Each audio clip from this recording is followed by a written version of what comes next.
Good day, everyone. On the second Sunday of Advent 2020, I want to take a few minutes to talk about the music of Advent and to focus specifically on one of the most widely used Advent hymns.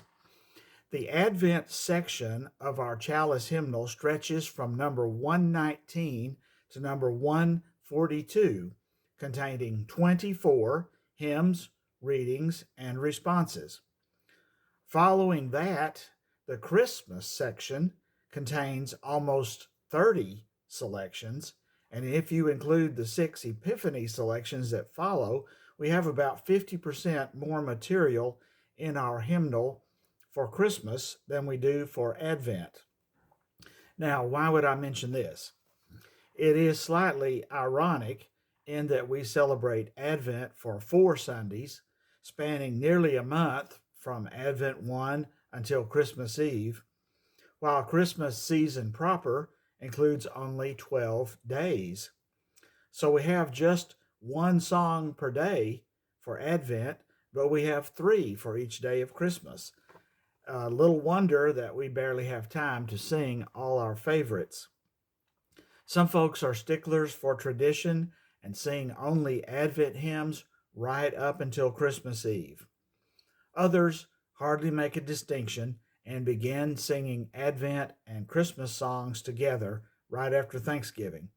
It's been my practice these 10 Advent seasons at FCC to sprinkle the occasional Christmas song into Advent because we love those songs so much and we have so little time to enjoy them.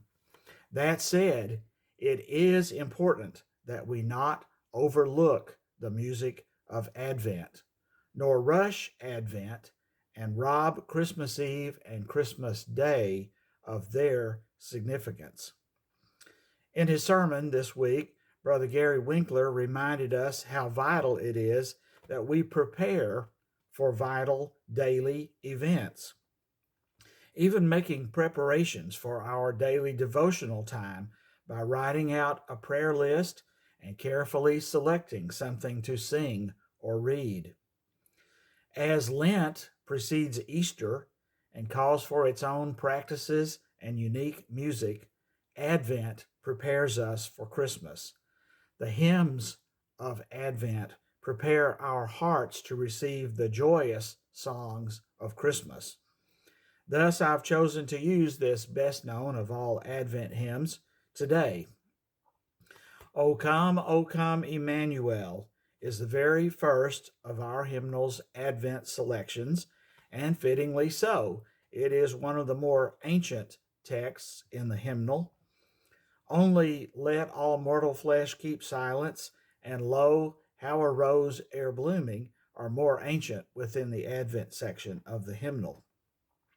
If you open your chalice hymnal to number 119, you will see this hymn, and on the page opposite, you will see number 120, Advent Antiphons.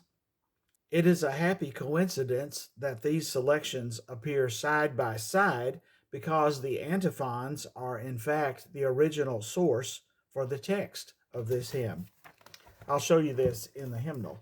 You can see here, hymn number 119 is the hymn we're talking about, and right next to it, the Advent antiphons, which are very traditional, ancient, responsive readings used in the Advent season. At least as early as the 700s, Christians were reciting in worship on the 7 evenings leading up to Christmas a set of 7 antiphons or responsive readings, which were known as the Great O's, because each one begins with the exclamation O. You can see that modern version in the hymnal, and you can see that each line or each section begins with the exclamation O. While these great O's were originally spoken rather than sung, at least by the 1100s they had been turned into Latin poetry, which could be sung to the traditional chants that were then in use by the church. Now, after the Reformation, Translations were made, and these words began to be sung in German, Spanish, and French churches, we know for sure. They were surely translated into English as well about the same time, though the earliest English publication of this hymn dates back only to 1851. An important hymnal called Hymns Ancient and Modern, published in London in 1861, contained this hymn in nearly the present form, though an American pastor translated more verses from the Latin in 1916. Some hymnals today include as many as 7 verses, representing all 7 of the great O's, but it is more common to see only 4. The tune to which we sing these words also has an ancient and mysterious history. The tune sounds much like a traditional chant that could have been sung by monks 1,000 years ago, and it surely has a connection to that ancient musical form. The oldest known written record of this tune dates to the 1400s, where it appeared in a French manuscript of ceremonial chants. It is likely, though, that the tune goes back much further than that. The popularity of this hymn and its tune is due in part to the influence of what is known as the Oxford Movement, a group of 19th century Anglican Christians who worked to bring certain ancient traditions and elements of historic worship back into the Church of England, where worship services, in the minds of some, had become overly plain and dreary. These folks sought to restore to English worship some of the beauty and artistry of historic worship which had been left behind when the English church separated from Rome. They helped promote hymns such as this one, which incorporated both words and tunes with links to the ancient past, and which exemplified the best poetry and artful use of the human voice. I'm going to sing the first verse, and I'm going to add some reverb to make it sound like I'm singing in a vast stone church, as it might have sounded when chanted by medieval monks 1,000 years ago.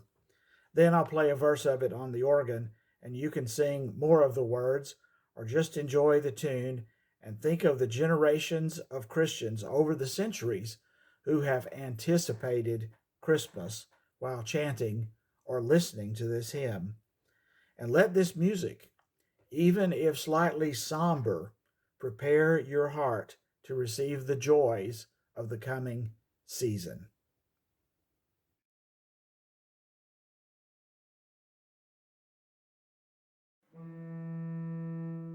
O come, Emmanuel, and ransom captive Israel, that mourns in lowly